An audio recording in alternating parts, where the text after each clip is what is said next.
Huling araw na ito ng vaccine ni Gray. Nung January 4, Thursday yon. Pero baka isipin nyo, kababaksin niya lang, wala pang isang linggo, vaccine uli. Bali, nalilate upload lang ang mga video ko. Actually, nung December 28 nangyari yung pangalawang vaccine niya, kasabay ng change oil ng sasakyan ni Papa. Naiipon lang talaga sa cellphone ko yung mga video. Saka ko lang naharap i-edit pagka may time ako. Mahirap yung same day edit, hindi kaya. Bago kami pumunta sa center, bumili muna ako ng pinabibili nilang syringe. Hindi na nga muna kami uli naligo dahil sure naman ako this time makakabalik na kami uli ng maaga. May lakad din kasi si Papa after dito. Mga badlang alas 8 ng umaga lumakad na kami. Hindi ko nga alam kung anong nasa isip ni Gray habang nasa biyahe kami. Sa mga oras na yan, nahihirapan na nga akong utuin siya dahil ayaw niya nang bumalik sa center para magpabaksin. Ang sabi ko na lang sa kanya, pupunta uli kami sa center dahil kami naman ang mag-i-inject dun sa nurse na nag-inject sa kanya.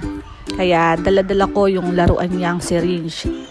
At pagdating namin, number 30 na nga agad kami. At eto, sobrang nahihirapan akong kunin siya dahil kami na yung i-injectionan at lumalaban pa nga. Kaya binuhat ko na lang siya at dinala sa loob. Grabe na naman nga yung iyak niya pagkatapos niyang mabaksinan. Kaya nag-isip na naman ako ng pang-uto para tumigil siya. Ang sabi ko na lang sa kanya, pupunta kami sa mall at bibili kami ng laruan niya. Pero prank lang dahil wala naman kaming madadaan ng mall pag uwi namin. Kaya sa palengke ko na lang siya binilhan. At habang nasa biyahe kami, nakatulog nga siya sa kakaiyak.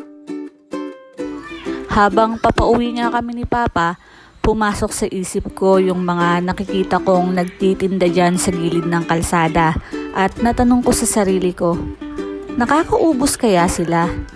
Paano yung mga nagtinda din ng mga prutas noon? Naubos din kaya nila yon? Nakakalungkot naman isipin kung nasira lang yung mga tinda nila. Sana kumita din sila kahit papano. Sana lahat sila masaya yung naging Pasko at bagong taon. Sana walang nasira. Sana lahat napakinabangan. Salamat uli sa time. Next time ulit. Bye for now.